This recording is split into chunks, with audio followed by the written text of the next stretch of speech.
Well, good evening, everyone. Always thankful for the opportunities that I have. Now, Jeff is going to get on me tonight because I'm using technology. And when you use technology, sometimes it backfires, and this might be one of those nights, so we'll see what happens. In Acts chapter 26, we find the Apostle Paul, and for all intents and purposes, he's on a trial.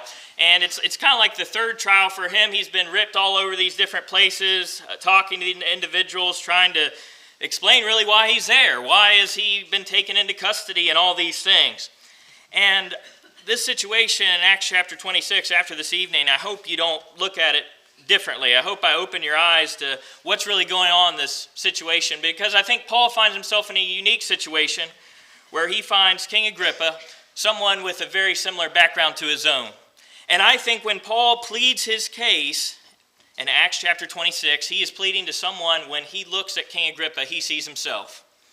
And I think he sees himself in many ways because of Agrippa's family history. And you'll have to indulge me for a few minutes as I try to go through Agrippa's family history, because it's quite extensive. And that's why I decided to lean a little bit on the PowerPoint this evening, because there is a lot of history of King Agrippa. The man that Paul is before and is basically being tried and giving him his conversion story, trying to convince King Agrippa about the Christ and trying to tell him why he is a Christian. Who is this King Agrippa that he is before? Okay? In order to really get some context on King Agrippa, the person that Paul is before, we have to go back into his family history. Well, the question is how far? Well, at least to his great-grandfather. His great-grandfather was Herod the Great. Well, you say, who is Herod the Great? Well, we find him in Matthew chapter 2. There's a lot of Bible this evening if you try to go along with me. In Matthew chapter 2, we find Herod the Great. If you'll turn over to Matthew chapter 2. Matthew chapter 2, we find the story of Jesus being born, and there's a king in the land, a king named Herod. In history, we know him as Herod the Great. And from a historical perspective, if we read Josephus and some of other writings, we find a lot about Herod the Great. We find that he was kind of short-tempered, that he killed a lot of individuals. And the Bible tells us in Matthew chapter 2, around verse 16, we see a little bit about this Herod. It says, "Then Herod, when he saw that he was deceived by the wise men, he was exceedingly angry, and he sent forth and put to death all the male children who were in Bethlehem and in all its districts, from 2 years old and under, according to the time which he had determined from the wise men." So I don't have time this evening to go through the whole history of Herod the Great, but we see here in Matthew chapter 2, Herod the Great is actually, we're going to see, the great-grandfather of Agrippa, which Paul stands before. Herod was threatened by this idea of a new king coming, and because of that, he takes this action that we see in Matthew chapter 2 and verse 16, and he kills the children in Bethlehem and in all its districts. Certainly an individual that we want to remember. His great-grandfather killed a significant amount of children because of Jesus and his fear of things told about Jesus. Even atheists will concede the point of Herod the Great. They'll say, yes, Herod the Great was a real person. In fact, there's documentaries that you can watch on Herod the Great if you want. And many of them actually tie Herod the Great to the biblical narrative because it's just so connected, like so many stories in the Bible are. So Herod the Great is his great-grandfather. Herod the Great had like 6 or 7 wives. 6 or 7 wives, and I'm not going to go through all those wives because we would get too much history all at once. But I want to focus on 3 of his sons. And actually, these 3 sons, Aristobulus, Antipas, and Philip, out of these 3 sons, 2 of these are very highly tied to Scripture. So we'll hit on the one that's not tied to Scripture first. And actually, he has a lot more sons than this, but we're just trying to stick to the relevant ones in relation to Agrippa. So Aristobulus, he's actually not in the Scriptures as far as I can tell. He's not mentioned in the Scriptures, but he has 2 children that are. He ends up having 2 kids before he's actually killed by his father. Well, why would he be killed by his father? He was killed by his father. This is history, not Bible. He was killed by his father because his father, Herod the Great, thought he was trying to plot to take over his kingdom. And actually, when you read a lot about Herod the Great, you find out he was very paranoid. He was very power hungry. He wanted to maintain his power. And we see him kill all those children in Matthew chapter 2. but he was actually killed, this son, by his father. He was actually ordered to be strangled, but before he was killed, he actually had 3 kids. We're just going to focus on 2 this evening. Agrippa I and Herodias. Now, Herodias should look very familiar to us. And Herodias is actually tied to some of these other sons up here behind me on the screen. But actually, after Herod the Great kills his son, he actually takes into custody the 3 children. He takes into custody Agrippa I and Herodias, and he takes them into his home and raises them as his own kids. Herodias being a girl, Agrippa I being male.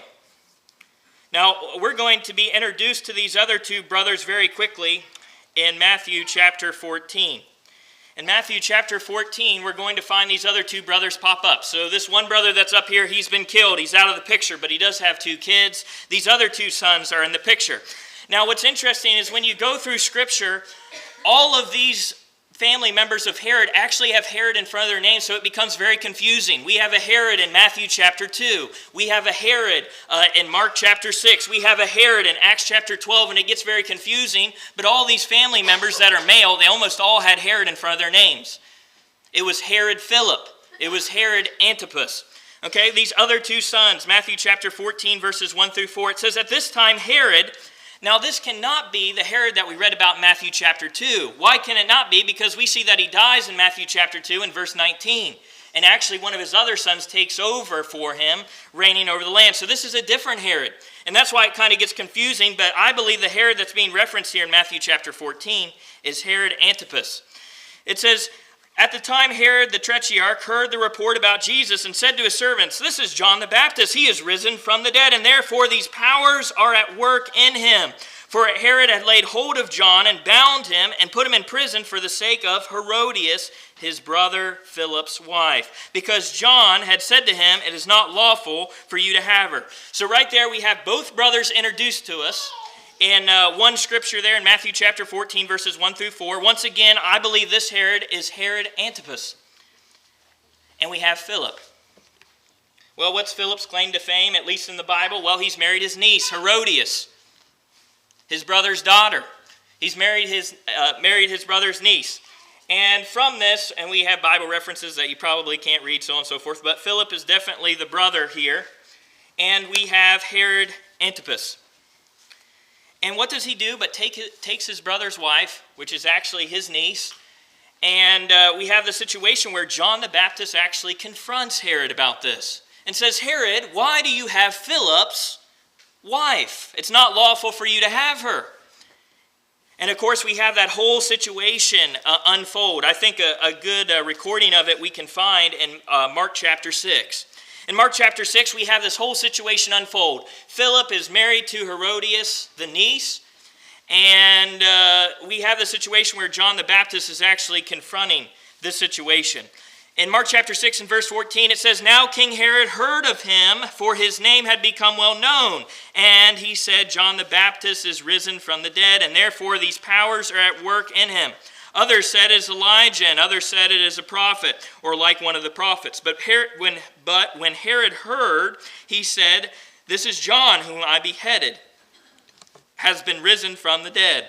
But Herod himself had sent and laid hold of John and bound him in prison for the sake of Herodias, his brother Philip's wife. For he had married her, because John had said to Herod, it is not lawful for you to have your brother's wife. Therefore Herodias held it against him and wanted to kill him, but she could not.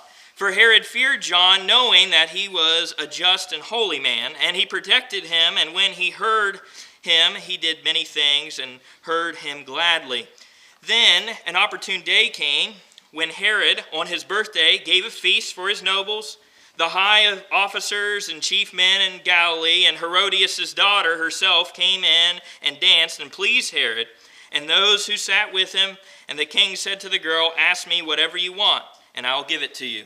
And I think we're familiar with the rest of the story. The young lady talks to her mother, Herodias, and Herodias says, I want John the Baptist basically killed. Antipas, if you actually read this situation, it seems like he not necessarily, maybe enjoying is not the right words, but he's been having conversations with John. He's intrigued by John. And I think that he puts himself in this situation where he has promised to do whatever this young lady says, so he's put in a hard spot where to save face, he has to kill John, which is exactly what he does. He kills John the Baptist. But the story really doesn't end there. It is that we see that Jesus' name is starting to be built, and Herod Antipas, he is intrigued by Jesus. We see this in Luke chapter 9 and verse 9. In Luke chapter 9 and verse 9 it says, Herod said, John I have beheaded, but who is this of whom I hear such things? So he sought to see him. Who's he talking about, Luke chapter 9 and verse 9? He's talking about Jesus. He's starting to hear all these things about Jesus. There's this guy going around, he's doing miracles and he's doing all these things. Herod Antipas is very curious about Jesus. And actually when we read Mark chapter 6, it seems like he was curious about John, but he got put in this hard situation where he basically had to kill John the Baptist because of his wife's daughter. And Herod's put in another situation that I think we forget about from time to time. In Luke chapter 23, verses 6 through 12, Herod Antipas actually has an opportunity to see Jesus. Now, it's interesting because when we look at Luke chapter 9 and verse 9, it seems like his anticipation to see Jesus is growing and growing. This Herod wants to see Jesus. It says he sought to see him. In Luke chapter 23, he actually gets that opportunity, but he is very displeased. Pilate, in Luke chapter 23, starting in verse 6, it says, when Pilate heard of Galilee, he asked if the man was a Galilean, talking about Jesus. And as soon as he knew that he belonged to Herod's jurisdiction, he sent him to Herod, who was also in Jerusalem at that time. And when Herod saw Jesus, he was exceedingly glad, for he had desired for a long time to see him, because he had heard many things about him, and he hoped to see some miracle done by him. Then he questioned him with many words, and he answered him nothing. The chief priests and the scribes stood and made accusations against him. Then Herod, with his men of war, treated him with contempt and mocked him, arrayed him in a gorgeous robe, and sent him back to Pilate. That very day, Pilate and Herod became friends with each other, for previously they had been at enmity with each other. See, Pilate's in a hard situation. He has Jesus thrown on his steps, and as many people try to do, what do you try to do when you have a hard decision? You try to put it off on other people. That's what Pilate's trying to do. Pilate's got Jesus. He doesn't want to make the hard decision, and he goes, hey, Herod Antipas is actually over the region where all this is really happening. Let me send him to him. Let him make the judgment call. So Jesus is actually shipped down to Herod, and Herod is actually excited. He's been anticipating this. Remember, he's killed John the Baptist, although he may not have 100% wanted to. Now he's got Jesus in front of him, and he's waited to see Jesus for a long time. In fact, the Bible tells us in Luke chapter 23, he's glad to see Jesus. He wants to see what? He wants to see a miracle. Well, the trial starts. Herod is seeing Jesus, and what does Jesus do? He doesn't say a word. He doesn't say a word. You know, you think if Jesus might have done a miracle in this situation, you wonder how Herod might have responded, what he might have done. I don't know. The Bible doesn't say that. It says Jesus didn't say a word. After Jesus doesn't say a word, Herod makes a decision. He says, okay, you don't want to say anything? I'm going to send you back to Pilate. So he dresses him up and sends him back to Pilate. So what is Antipas' claim to fame? Well, he killed John the Baptist, and in some regards, he tried Jesus. If he would have said, I'm not going to send Jesus back. If he said, I'm not going to send Jesus back to Pilate, or I don't see any problem with Jesus, perhaps the story would have ended a little bit differently. It would have worked out well for us because we needed Jesus to die as a sacrifice for our sins. Okay? But that's kind of his claim to fame. But there is a whole family here that goes on. So we have Herod the Great. He killed the babies because he was worried about this one named Jesus. We have one of his sons, Antipas, also named Herod, who kills John the Baptist, beheads him. And then we also have this Herod. He basically tries Jesus. Well, how does the family continue? Well, Herodias, we've already heard a lot about her, right? She's the one that married Philip, and then she marries the other Herod. And she was really the impact factor when it came to John the Baptist being beheaded. Now we have Agrippa I. Agrippa 1 is actually going to be the Agrippa's father that we see in Acts chapter 26 to the best of my ability. I'm not a historian, but I did the best I could. I found it incredibly interesting to kind of dig through this. But Agrippa 1, we actually read about in Acts chapter 12. In Acts chapter 12, verses 1 through 4, this is another Herod. And it gets very confusing when we break down the Herods, but when we break down the time periods and the places where they are, I think that we can differentiate which Herod is which. But we have Agrippa 1. His name's also Herod. We read him in Acts chapter 12. And you know what? He's got some stuff on his track record as well. Acts chapter 12, verses 1 through 4, it says, "Now about that time, Herod the king stretched out his hand to harass some from the church. Then he killed James, the brother of John, with the sword. And because he saw that it pleased the Jews, he proceeded further to seize Peter also. Now it was during the day of unleavened bread. So when he had arrested him, he put him in prison and delivered him to 4 squads of soldiers to keep him, intending to bring him before the people after Passover." Now this is Agrippa's father. What did Agrippa's father do? Well, he persecuted Christians. We see that in the first few verses. He was persecuting the church. It says he harassed the church. Not only did he harass the church, he killed James. Not only did he kill James, but he put Peter in prison. And without divine intervention, what would have happened to Peter? He would have been killed as well. Because as we read in Acts chapter 12, if you read down just a few more verses, Peter gets put into prison. And then we have that whole miraculous escape that Peter has. Now, some people argue back and forth on these things, so on and so forth. But now we finally get to the person that we've been trying to get to all evening, Agrippa 2, who is son of Agrippa 1. And what is he doing? Well, Paul's on trial. I titled the lesson Hard Evangelism because when you look at this family history, what is Paul getting himself into in Acts chapter 26? Look at this family history. You can't find any good points there. You know, you start to think of King Agrippa. Turn your attention to King Agrippa because I don't think we focus on him a whole lot. But look at him. What do you think he heard about Jesus growing up? His great-grandfather killed the babies in relation to Jesus. We have family, his uncle, well, his great, so on and so forth. His family, we see they killed John the Baptist. They tried Jesus. We have all these situations. They have had run-ins with these people called Christians, these people that are aligned to Christ, people aligned to the Messiah for a long, long time. How do you think Agrippa grew up? Do you think he ever heard about a Christian? Do you think he ever heard about Jesus? Do you ever think he heard about these people that were following Jesus? Of course, we know Christian didn't come on until a little while later, but I'm talking about the disciples, the followers of Jesus. Do you think King Agrippa had heard about Paul? Do you think he had heard about these Christians? Do you think he had heard about Jesus? Did he hear about all these things? When you look at this situation, it just really opened to my eyes. What is Paul getting himself into? This is a hard situation. Many times we won't talk to our own families. Many times when it comes to evangelism, we won't talk to our own families. Many times we'll write people off and say, I'm not going to talk to that person because of this, that, or the other. If you're looking at an individual that perhaps shouldn't be discussed about the gospel, maybe Agrippa should be high on your list. Look at his family. This guy is not going to listen. This guy is not going to believe. This guy is probably going to kill you, Paul. Be careful what you say. I think there's a lot of powerful lessons we can learn as Paul steps before King Agrippa. King Agrippa who? The son of an individual who killed James and put Peter in prison, who persecuted Christians.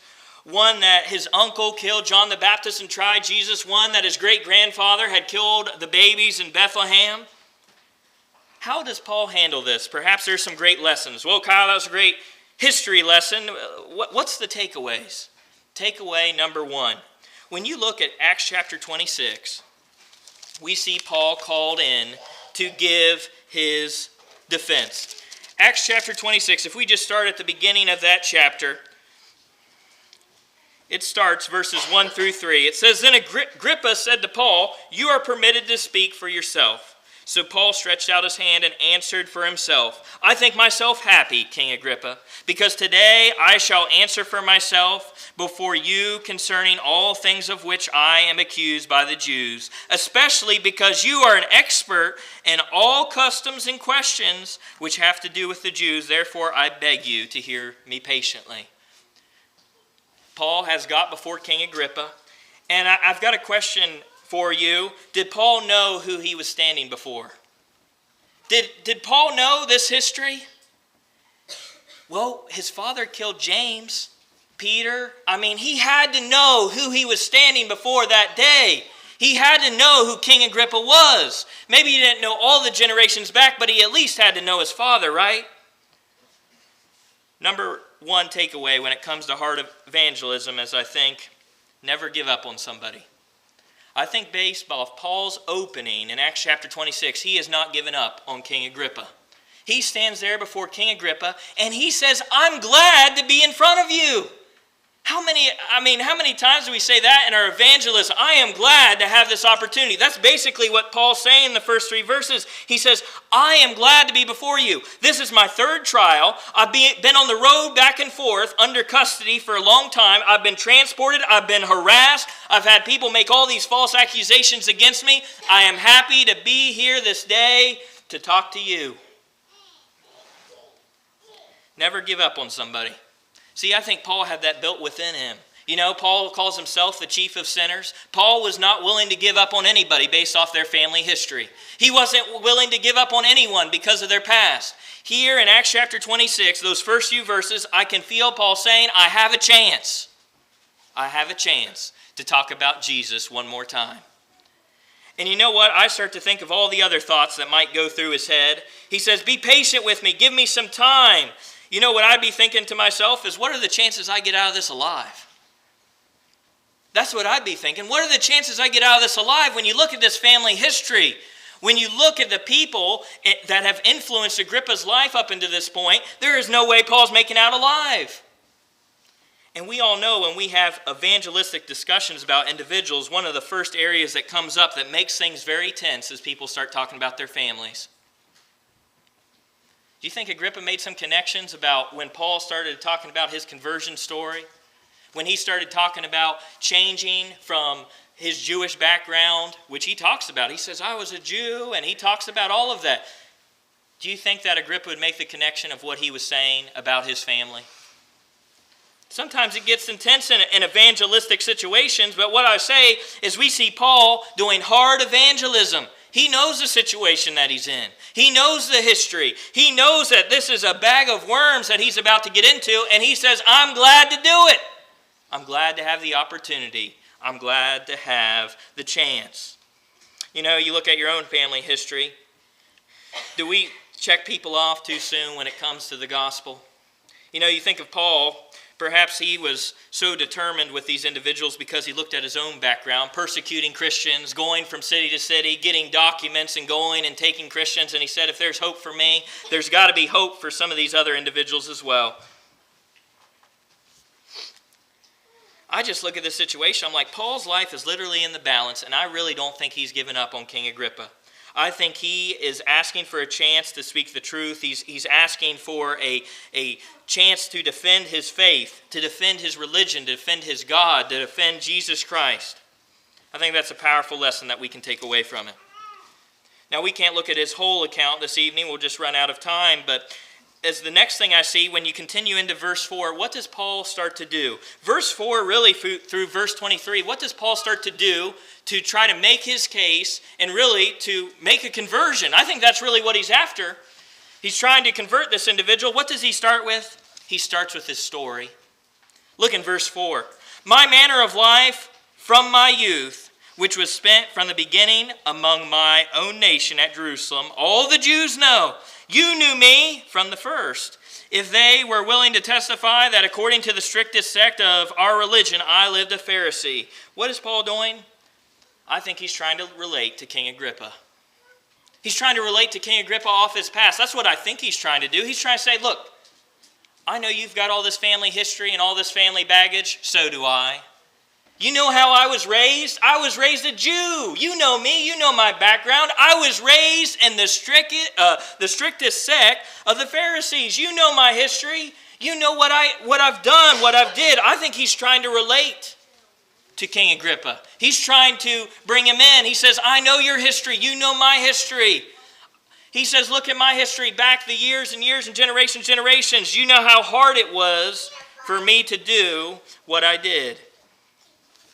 He starts to recount his story. We even see him recounting the story of his conversion.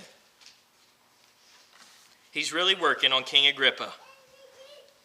He's going over his own family behavior. He's saying, I used to be a Jew. I'm now accused by the Jews. He's trying to draw Agrippa in. He says, you're an expert of Jewish matters. He says, I was a Pharisee, don't you know? I hated Christians. I persecuted Christians. And probably my guess is Agrippa had some similar things on his track record as well. He lays out the history. And I think Paul's trying to say, King Agrippa, I'm like you. I'm like you. And you know what? I changed. And so can you. I think this is a great evangelism strategy that we miss out from time to time because of some of the negative things that people say, so on and so forth. But I see Paul using his story. I see Paul talking about himself, not in a way that's vain, not in a way where he's trying to build himself up, but he says, this is my history. I was a Jew like you. I persecuted Christians like you and your family. He's trying to relate and draw in. He's trying to make the connection with Agrippa that you can change. If I can, so can you. I think it's an evangelistic strategy that's not used from time to time. Also, I think that when Paul's saying this, I think we can almost feel his calm demeanor. Proverbs chapter 15 verse 1 says, a soft answer turns away wrath, but a harsh word stirs up anger. I think he's being very calm, collected. He's trying to win Agrippa over. And the conversation continues. He's trying to draw him in. Do you use your story when it comes to evangelism? I'm not saying in a vain way. Well, Kyle, you're talking about a testimony or something like that. That's not really what I'm going after. What's your story? Because your story is very powerful. You know, my story is not my grandma's story. I've told my grandma's story many times. When she became a Christian, she got kicked out of the house. My grandma had a very powerful story when she went out and talked to people. She could tell them that I know what you're going through. It was hard for me. She also has a powerful story when it comes to talking to people that are Methodists. You know why? Because she was a Methodist. She's got a story of how she became a Christian. She recounts the story of her reading the Word, and every time she found something that the church was doing that she couldn't find in the Bible, she would make note of it. Make note of it, make note of it, make note of it. Eventually it came to a point where she realized that the church that she was a part of was not following what the Bible said. And she left. That's a powerful story. Now, it's not my story. My story is a bit different. I was raised in the church. And when I hit my teen years, I got very rebellious, and you said, you know what I'm going to do? I'm going to find any church but the church my parents are part of. And I studied, and I studied, and I studied, and I studied, and I studied, and I came to the conclusion, there's just but one church, the Church of Christ. And people will sometimes make fun. Sometimes when I tell people that story, they make fun of me and say, well, of course you would say that. You've been like that your whole life. But then when I start talking about their religion, they start to realize I know more about their religion than they do. Because I studied and I studied and I studied. And many times I was studying the wrong things. And it took me some time to dig through all the mess of religion. But I fortunately found my way back. We all have a story. I think Paul's trying to use his here. He's trying to use it in a powerful way. King Agrippa, I'm like you. Can't you see it? You're a Jew. I'm a Jew. Look at my family. Look at your family. Look, I hated Christians. Look at it. He's trying to paint this picture. I changed. And so can you. Your story is not my story, and your story can be very powerful. Not in a vain way, but in a way to bring people to Christ, to make connections, to make yourself relatable. Because sometimes when people look at members of the church, they don't see us as relatable anymore. Look at their life. Look how they turned around. Look at them. They're just perfect. I wasn't perfect at one point, and I'm not perfect now. But sometimes people look at us that way, don't they? They don't see the Kyle that was struggling and trying to find his way through the muck to the Church of Christ. They don't see the individual who had to leave their family to become a member of the Church of Christ. They don't see that unless you bring it to their attention. Paul's trying to be relatable. He's trying to relate to King Agrippa. He's trying to draw them in and say, look, I know this is going to be hard, but you can do it. He's trying so very hard to draw them in. A third lesson that I think we can learn from this hard evangelism, this hard preaching, teaching, evangelism that Paul is doing, is he spoke the truth in a hard situation, did he? Didn't he? I mean, you look at this. He had to know this going in. I don't know. I look at it on reflection, and I just think to myself, Paul, you're not getting out of this alive. You're going to talk about this guy's family. You're going to talk about his history. You're going to say that they were all wrong, that they got Jesus all wrong, that they made some big mistakes. They tried Jesus. They killed John the Baptist. This is the family we're talking about. And Paul says, let me give him a chance to hear the gospel. He is willing to speak the truth in a hard situation. Are we willing to speak the truth in a hard situation? You know, isn't it an honorable thing to change for the truth's sake? The best people I know are individuals that change for the truth's sake. And he's trying to convince Agrippa to change for the truth's sake. You know, this had to be a hard situation on Paul. Think about it. 2 years in prison, traveling, no end in sight, not giving an opportunity to speak many times, accusations thrown his way over and over again. But when he gets a situation, he does the best he can. He doesn't give up on him. He tries to relate to him, and he tries to tell him the truth. You know, it's very sobering that we might be the only hope for the people that are around us. But I tell you what, the word, the tool that God has given us is very powerful. In Hebrews chapter 4 and verse 12, it says the word of God is living and powerful. Now, I want you to think about this situation. We all know how this story ends. What does King Agrippa say? Almost persuaded. Well, you say almost is not. I understand that. But when you look at this family history, what a long way King Agrippa came in just one meeting with the gospel. One meeting with the gospel. Look how far he's come. He's willing to actually say in the final verse of Acts chapter 26, Agrippa says to Festus, this man might have been set free if he had not appealed to Caesar. King Agrippa, what does he want to do? He wants to free Paul. That's what he wants to do. How do you think his family would have felt about that? King Agrippa freeing Paul. They wouldn't have felt good about that at all. He's came a long way. Now, is he a Christian? No, he's not. But I think it shows you a little bit of how powerful the gospel is just by one exposure. One powerful exposure. Well, you say he didn't quite make it. Well, let me talk about some man that did make it. Paul. Paul had a very similar story, didn't he? Paul called himself the chief of sinners. He was going from town to town killing Christians. There's probably not another person in the Bible that could be more anti-Christian than Paul was, or Saul, as he was known. But yet the gospel message is powerful. But the question is, are we taking it to the places that are hard? Because I suggest to you that many of us, perhaps if we were before King Agrippa, if we knew his history, we'd say, it's not worth it. It's not possible. But Paul said, let me give it a shot. Do we give it a shot anymore, or do we just let the truth be silent? Do we just let it sit idly by, not contacting anyone's heart, anyone's soul, anyone's mind? It's buried within the text, and if it's buried there, it can't do anything. But it took a man with a bad family history to almost persuade it. And it took Paul to being a Christian. The gospel message is powerful. The question is, will we take it where it needs to go? Perhaps you need to become a New Testament Christian. Perhaps you need the prayers of the church. We would love to help you in any way we can. If you're subject to the Lord's invitation, we ask you to please come as we stand and as we sing.